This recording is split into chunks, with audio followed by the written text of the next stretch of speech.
ভাই রে ভাই, জীবনে তো বহুত খেলা দেখছি, কিন্তু এরম তো খেলা কোনোদিন দেখি নাই।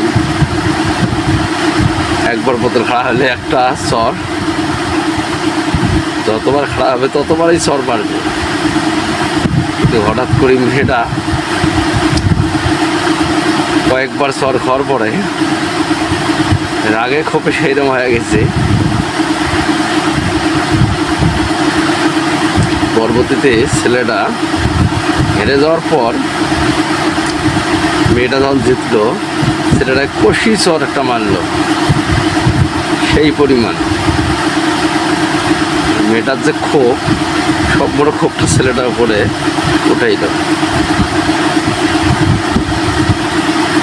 যদি খেলাটা ভালো লাগে, লাইক, কমেন্ট এবং শেয়ার করতে ভুলবেন না, এবং ফলো দিতেও ভুলবেন না।